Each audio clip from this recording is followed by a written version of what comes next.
सच्ची मानिए। जिसके निकालने में तुमको सुख की अनुभूति हो रही, उसको रोकने में कितनी सुख की अनुभूति होगी। उन्मत्त हो जाओगे बहुत जल्दी। आपके सारे के सारे करण भगवदाकार होने लगेंगे यदि आप ब्रह्मचर्य का पालन करेंगे। शरीर स्वस्थ, हल्का, मन प्रसन्न, नींद आदि पर विजय, कितने गुण ही गुण। और ब्रह्मचर्यहीन आलस्य, प्रमाद, भोगों का चिंतन, मन का डिप्रेशन में पहुंचना, कमर में दर्द, टांगों में दर्द, सर में दर्द, घबराहट होना, बिना किसी कारण के मन भयभीत हो रहा है, भोजन अपच हो रहा है, बिना किसी प्रक्रिया के वीर नाश हो रहा है, बिना किसी प्रक्रिया के। काहे को मृत्यु स्वयं स्वीकार कर रहे हो, ये मृत्यु है।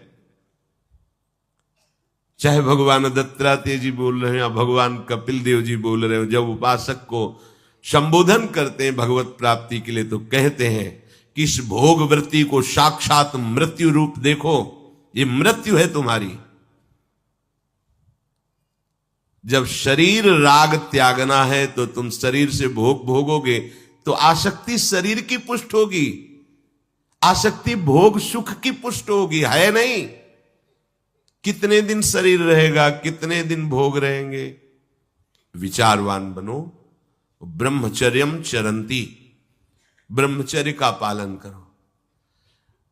उपासक जो ब्रह्मचारी होता है उसका खिला हुआ चेहरा रहता है, जैसे कमल खिला हुआ, बिना किसी कारण के उसकी मुख मुद्रा में प्रसन्नता होती है। जो ब्रह्मचर्यहीन होता है बुझा हुआ चेहरा होता है, तेजहीन, बिना किसी कारण के वो शोकग्रस्त लगता है। बैठा है, आपको लग रहा है शांत है, लेकिन आप चेहरे को देखो, वो एक शोकग्रस्त है, कुम्हलाया हुआ चेहरा, अशांत चेहरा। मुख प्रसन्न, तन तेज विराजा, यह है ब्रह्मचर्यम चरंती, भगवत आराधन संपन्न उपासक का। जैसे आग में पैर रखते हुए कोई चले तो कैसे चलेगा, ऐसे ही ब्रह्मचारी की पहचान है। इतनी स्फूर्ति उसके अंदर होती, जैसे आग में चलने वाला पूरा पैर नहीं रख पाएगा, अगला कदम रख देगा क्योंकि ताप लग रहा है, ऐसे उसकी स्फूर्ति होती पैरों में। उसकी आंखें एकाग्र रहती है, चंचलता इधर उधर या बार बार झपकना यह विषयी पुरुष का लक्षण है। बार बार पलक झपकना यह विषयी पुरुष का लक्षण है। इधर उधर ताक झांक, चंचलता, ऐसा बैठे तिनका तोड़ रहा है, पैर हिला, ये सब विषयी पुरुष के लक्षण है। ये तो बिल्कुल साधारण स्पष्ट दिखाई देता है आदमी विषयी है या ब्रह्मचारी, एक सेकंड में लक्षण होते हैं। आपको जब भगवत मार्ग का अवसर मिला है तो गृहस्थ हो, संतान हो गई, ब्रह्मचर्य से रहो। नहीं चाहिए संतान तो भ्रूण हत्या, गर्भ हत्या जैसे महापाप करने की क्या जरूरत है। उसी वीर से संतान उत्पन्न होती है जिसको आप नष्ट कर रहे हो, जिसको आप ऐसे पानी में बहा रहे हो, व्यर्थ फेंक रहे हो, तो उसको भ्रूण हत्या का पाप लग रहा है तो तुमको पुण्य लग रहा है, वीरपात कर रहे हो तुम्हें भी वही हत्या लग रही है, क्योंकि उसमें वही जीवात्मा है जो मां के गर्भ में जाके बालक रूप धारण कर लेती है, उसको तुम नष्ट कर रहे हो। पर बुद्धि भ्रष्ट हो गई है, समझ में नहीं आता, व्यर्थ में वीरपात करते हो, व्यर्थ में। तुम्हारा भजन बनेगा, तुम अध्यात्म के योगी बनोगे, मजाक है अध्यात्म का मार्ग। होश में हो जाओ, ये मन के दुलार को बंद करो। जब तक इच्छा ही नहीं भगवत प्राप्ति की तो फिर तुम कैसे भगवत प्राप्ति कर पाओगे। भगवत प्राप्ति की इच्छा कैसे होगी जब तुम्हारी इस तरह से निंदनीय वृत्तियां हैं। इंद्रियों को दुलार कर रहे हो, मन को दुलार कर रहे हो, भगवत प्राप्ति चाहते हो, आचरण नीच और चाहते हो उच्च पदवी। सावधान हो जाओ। यदि क्षंतो ब्रह्मचर्यम चरंत, ब्रह्मचर्य बहुत बहुत आवश्यक है, सबके लिए आवश्यक है, स्त्री पुरुष सबके लिए आवश्यक है। आप उसको केवल भगवत प्राप्ति से ही मत समझिए। अरे जीना है तो ब्रह्मचर्य की आवश्यकता है। स्वस्थता की आवश्यकता है, प्रसन्नता की आवश्यकता नहीं। मरा हुआ जीवन, रोज सुबह शाम निकल रही, रोज जीवन जा रहा है, किस काम का जीवन? गया, गई रात्रि, गई दिन, गया समय, जा रहा है। तुम्हारा उद्देश्य क्या है? तुम्हारे हाथ क्या लग रहा है? क्या प्राप्त कर रहे हो? विचार ही नहीं रह गए, विवेक ही नहीं रहे, पशुवत बस ऊपर चमड़ी में सुंदरता का लेप करके और मलमूत्रों के भांड में प्रियता करके पूरा जन्म नष्ट कर देना। कैसी धिक्कारमयी बुद्धि हमारी है। जहां हमें मुक्त होना चाहिए वहां मांग क्या रहे। कोई बिरला ही मुक्त होना चाहता है, वो बिरला वही होता है वीतरागा, जिसका राग नष्ट हो गया है, वो वैराग्यवान चाह करता है भगवत प्राप्ति की। जो भगवत प्राप्ति की इच्छा रखता है और ब्रह्मचर्य का पालन करता है, उसकी इंद्रियां शांत हो जाती है। सिद्धांत समझो, खूब भगवत भजन करो, चाहे गृहस्थ हो चाहे विरक्त। संतान उत्पत्ति की आवश्यकता है तो ब्रह्मचर्य नष्ट करो, नहीं तो गृहस्थ में भी ब्रह्मचर्य रहा जा सकता है। हर समय थोड़ी तुम्हारे अंदर विकार रहता है। बहुत सात्विक गृहस्थ हमने दर्शन की, बहुत सात्विक। पर अब तो ऐसा देखना, सुनना, बोलना, खाना पीना हो गया है कि ब्रह्मचर्य तो एक स्वप्न जैसी बात है, कोई इसे धारण ही नहीं करना चाहता। उसका कुपरिणाम सब भोग रहे हैं, सब भोग रहे हैं। नई अवस्था है, पता नहीं चलता है कि इसका जीवन का क्या उद्देश्य है, ये जीवन क्या है, समझ में नहीं आ रहा। मतलब कोई बाहरी संसारी हो तो चलो, बेचारे को मार्ग नहीं पता है, रोज सत्संग सुनते हैं, उनको यह पता नहीं कि मेरा उद्देश्य क्या है। अभी तक कैसे यही समझ में नहीं आता, उद्देश्य क्या है तुम्हारा? भोग उद्देश्य है तो नाटक क्यों कर रहे हो? जाओ मरो जाके भोगों में। अगर योग उद्देश्य है तो फिर चूक क्यों कर रहे हो? आगे बढ़ो। संपूर्ण इंद्रियां शांत हो जाती है उसकी, जिसके अंदर भगवत प्राप्ति की इच्छा और ब्रह्मचर्य पालन।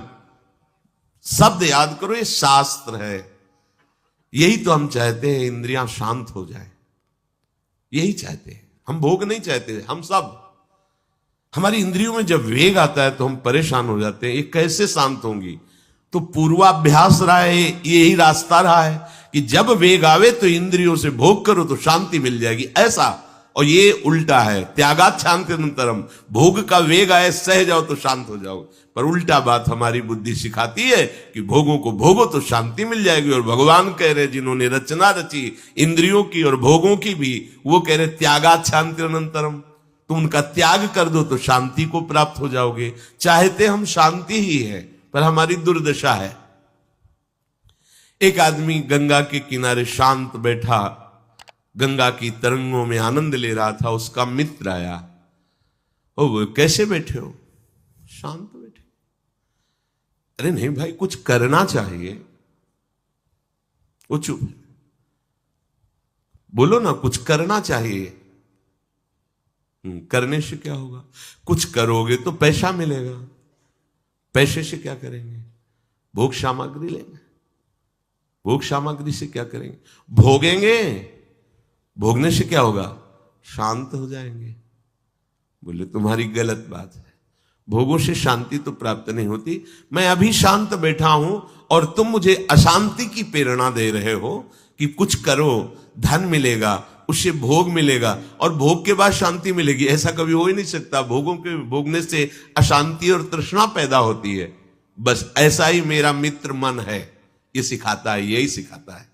हम शांत बैठना चाहते हैं, ये मुझे अशांति के मार्ग में लेकर शांति दिखा रहा है। संभालो, संभालो। सबसे चूक हो सकती है, चूक को संभाल ले वही साधक है। अगर चूक ना हो तो साधक थोड़ी हो, तो सिद्ध है।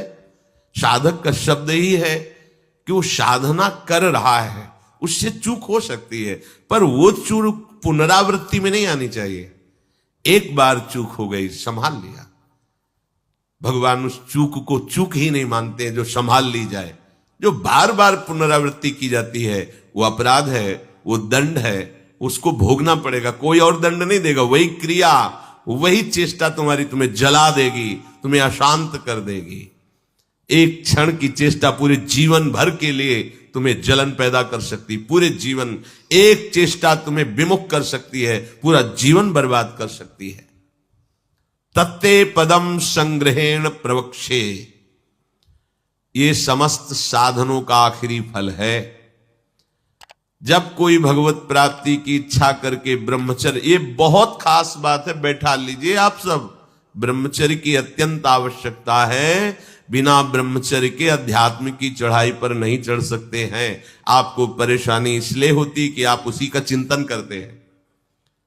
चिंतन छोड़ दीजिए, अभ्यास के द्वारा ऐसा चिंतन कीजिए। ऊपर प्रभु ने वर्णन किया, अभ्यास योग युक्तेन चेतसा नान्यगामिना, अपने चित्त को प्रभु के नाम रूप में लगाइए। भोगों का चिंतन ही ना हो तो कोई परेशानी नहीं भोग त्यागने में। भोग त्यागने में इसलिए परेशानी है कि हमारा भोग चिंतन मुझे चैन से नहीं रहने देता।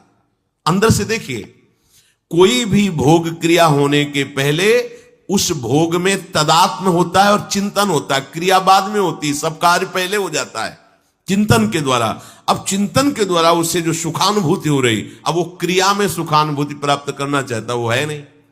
फिर क्रिया के बाद फिर चिंतन, फिर क्रिया, फिर चिंतन, दुर्गति को प्राप्त हो जाता है।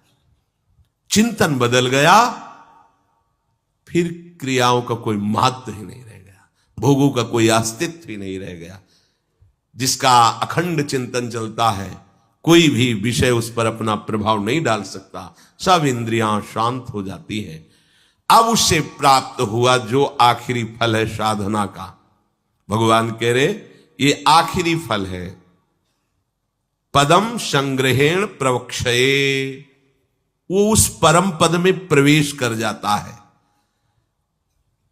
परम पद में अच्छी तरह से उसका प्रवेश हो जाता है, अर्थात फिर कभी नहीं लौटता है, उसे परम पद कहते हैं।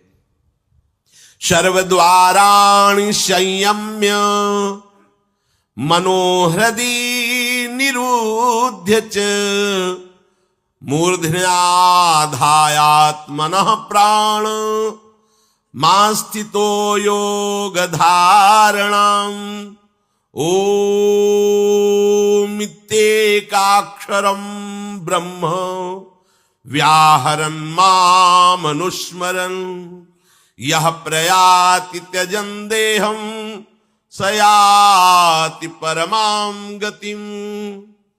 श्री भगवान कह रहे, जब वो ब्रह्मचर्य से भगवत प्राप्ति की इच्छा करके चित्त से निरंतर मेरा चिंतन करता है तो इंद्रियां शांत हो जाती हैं। इंद्रियों के संपूर्ण द्वारों को रोक दिया। आंखें खुली हैं या बंद, केवल नाम दिखाई दे रहा है या मंत्र दिखाई दे रहा है, या मंत्र अधिष्ठात्र देवता श्यामा श्याम दिखाई दे रहे हैं। ये आंख बंद करके ध्यान लगाना कमजोरी है, क्योंकि अभी उसे बाहर कुछ और दिख और अंदर कुछ और। इसलिए जब बाहर भीतर एक बात हो जाती है तो आंख खुली रहे तो भी नहीं दिखाई दे रहा और कुछ, और आंख बंद रहे तो कोई समस्या नहीं। खुली और बंद ये केवल पलकों का भेद है। अंतर के चिंतन का चिंतनीय तत्व उसकी दृष्टि के सामने होता है। इंद्रियों के संपूर्ण द्वारों को रोक लिया, बड़ा कठिन है, देख लो, बहुत कठिन है। फिर मन को हृदय में निरुद्ध कर दिया। हृदय के सिवा मन जा ही नहीं, कोई वस्तु व्यक्ति स्थान का कोई चिंतन नहीं, मन अमना। प्राणों को सूक्ष्म करके मस्तक पर चढ़ा लिया, इसे योग धारणा कहते हैं। और फिर इस समय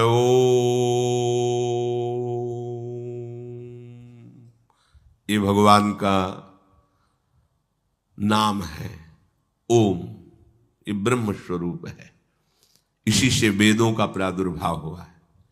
वेदों का जनक है प्रणव, ओम, आ उमा, इन्हीं से वेदों का प्रादुर्भाव हुआ है। बड़ी महिमा है ओम की। उद्गीत, एक अक्षर ब्रह्म का मानसिक चिंतन करते हुए माम अनुस्मर, मेरा स्मरण करते हुए वो जब शरीर छोड़ता है तो सीधे परम गति को प्राप्त होता है। आप घबरा जाएंगे, नहीं घबरा जाएंगे ना ये बात सुन के। समस्त इंद्रियों को रोककर, मन को हृदय में निरुद्ध करके, प्राणों को इतना सूक्ष्म कर लिया है कि ब्रह्मरंध में स्थापित कर दिया, और ओम उच्चारण करते ब्रह्मरंध फटा, परम गति को प्राप्त हुआ। ये है शुद्ध परम योगी की गति। इसलिए महाप्रभु हरिवंश चंद्र जो बिल्कुल सरल बात कह रहे हैं और उसके साथ साक्षी भी दे रहे हैं कि ये मैं ही नहीं कह रहा हूं, ये बड़े बड़े महापुरुष कह रहे हैं। आरती मदन गोपाल की कीजिए, देव ऋषि व्यास सुखदास सब कहत निज, क्यों न बिनु कष्ट, क्यों न बिनु कष्ट रस सिंधु को पीजिए। आरती मदन गोपाल की कीजिए, आरती मदन गोपाल की कीजिए। हरिवंश महाप्रभु के बड़ा एक कष्ट का मार्ग है, चूक हो गई तो परम गति नहीं मिलेगी, लेकिन हम तुम्हें हंसते खेलते परम गति का मार्ग बता रहे हैं। हित सजनी जो परम कृपाल है, मदन गोपाल को अपने घर का ठाकुर मान लो। पद्मासन लगा के, प्राणों को सूक्ष्म करके, इंद्रियों को निर्विषय करके, मनोनिग्रह करके, प्रणों का चिंतन करते हुए, योग बल से प्राणों को मस्तक पर धारण करके, ब्रह्मरंध का भेदन करके परम गति को, वो परम गति बहुत हल्की होगी जो यहां मिलेगा। इस परम गति को प्राप्त महापुरुष भी महारानी जी के निकुंज में झांक भी नहीं सकते, नहीं झांक सकते। बहुत दुर्लभ रस है ये। क्या करो? बिल्कुल क्यों न बिन कष्ट रस सिंधु को पीजिए। परम गति यही तो है लालजू महाराज, और कौन है? यही परम पद है। वो मेरे में प्रवेश पा जाता है, एकत्व भाव से भगवान में लीन हो गया। जैसे जल की तरंग समुद्र में लीन हो गई, ऐसे वो लीन हो गया। यहां का लीन होना अलग है। बहुत जल्दी आपको बिना किसी कष्ट के परम लाभ मिल जाएगा। ठाकुर सेवा विराजमान कर लो। मदन गोपाल लाडले लालजू, राधा नाम या राधा वल्लभ रूप, प्रियालाल, जो भी भाव जैसे बन पावे, ठाकुर सेवा विराजमान कर लो। इनकी दासता से परम गति तुम्हारे पीछे पड़ी रहेगी। स्वीकार कर लो, स्वीकार कर लो। हम नहीं कह रहे, तस्मात् शास्त्रम प्रमाणम दीयमानम न गृहणन्ति बिना मत सेवनम जनाहा। जो सारूप्य सामीप्य सारिष्ट एकत्वाद मोक्ष है, परम गति है, वो भगवान देते तो मना कर देते, हमें नहीं चाहिए, बस हमें आपकी सेवा चाहिए। बिना मत सेवनम जनाहा, आपकी सेवा छूट जाए ऐसा मुझे मोक्ष आदि नहीं चाहिए, परम गति नहीं चाहिए। महाप्रभु कह रहे क्यों कष्ट में कदम रख रहे हो? आओ बिल्कुल सहज सरलता से, परम गति तुम्हारे पीछे पड़ी रहेगी और रस सिंधु का तुम पान करोगे। क्या? इन ठाकुर का श्रृंगार करो। बहुत रिजवार है, इनको आपका भाव चाहिए। जैसे भी आप हो, कोई शर्त नहीं है कि ये चीज होनी ही चाहिए, नहीं। देखो, बाजरे की रोटी और नमक, धन्ना जाट, कुछ नहीं है, दूसरी वस्तु नहीं है ही नहीं घर में। और ठाकुर साथ खेला कि नहीं खेला? आज तक वर्णन किसी भोग का ठाकुर जी ने नहीं किया। वाह वाह, सुदामा के तंदुल पाके बोल पड़े वाह। आज जो तृप्ति मिली वो कहे, सबरी के बेर पाकर के ठाकुर जी को तृप्ति हुई। तो अगर 56 भोग से तृप्ति होती तो फिर बात अलग थी कि हम गरीब कैसे भोग लगा पाएंगे। लेकिन हमारे ठाकुर को आपका भाव चाहिए। गर्व है कि मैं 56 भोग लगाता हूं, ठाकुर ने देखा भी नहीं, दृष्टि भोग भी नहीं लगाया, क्योंकि गर्व रूपी दूषित वस्तु उसमें पड़ी है। और भाव रूपी परम स्वादिष्ट वस्तु पड़ी है, तो बाजरे की रोटी को रोकना पड़ा धन्ना जाट को कि तू 3 दिन हो गए पूरी रोटी खा लेगा तो मैं भूखा रह जाऊंगा, आधी तुम पाओ आधी हम पाएंगे। नवकिशोर ठाकुर जी नई अवस्था धन्ना जाट खेल रहे ठाकुर भाव। महाप्रभु कह रहे मदन गोपाल का श्रृंगार करो, उनकी आरती उतारो। देव ऋषि नारद, शुकाचार्य, भगवान व्यासदेव जी आज बड़े बड़े महापुरुष कह रहे हैं यदि मदन गोपाल ठाकुर की सेवा की तो बिना कष्ट के परम गति परम सुख तुम्हें वरण कर लेगा। बिना कष्ट के तुम परम सुख सिंधु में डूब जाओगे, विश्वास करो। हरिवंश महाप्रभु कह रहे हैं अगर करी धूप कुमकुम मलय रंजित, नौबर्तिका घृत सो पूरी राखो, कुसुम कृत माल नंदलाल के भाल पर, तिलक करी प्रगट यश क्यों न भाखो, भोग प्रभु योग भरी थार धरि कृष्ण पे, मुदित भुज दंडवर चमर ढारो, आचमन पान हित मिलत कर्पूर जल, सुभग मुखवास कुलता पिजारो, शंख दुंदुभि पणवो घंट कल वेणुरो, झल्लरी सहित सुर सप्त नाचो, मनुज तन पाई यह दाय ब्रजराज भज, सुखद हरिवंश प्रभु क्यों न याचो, मनुज तन पाए यह दाय ब्रजराज भज, सुखद हरिवंश प्रभु क्यों न याचो। आरती मदन गोपाल की कीजिए, आरती मदन गोपाल की कीजिए। आरती सजाओ, ठाकुर को सुंदर सुंदर सुवासित जल से स्नान करा के, कोमल वस्त्रों से श्रीअंग प्रक्षालन करके, पोछ करके विराजमान करो, सुंदर पोशाक धारण कराओ, सुंदर धीमे धीमे चंदन घर्षण करो, केसर कपूर डाल के ऋतु के अनुसार धीरे धीरे, इसलिए मोटा ना हो, स्थूल होगा तो पत्रावली ठीक नहीं बनेगी, पत्रावली करो।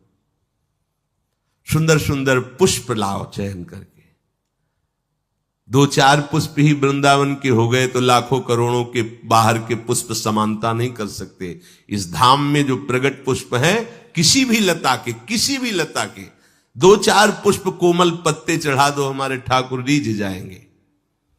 सुंदर सुंदर पुष्पों की माला गूंथो, अहो भाग्य है उनके जो रोज श्री जी की सेवा में ये सेवा का सौभाग्य, सुंदर सुंदर आभूषण फूलों के, माला फूलों की धारण कराते हैं, अहो भाग्य, जीवन धन्य है, उनका हाथ धन्य हो गया।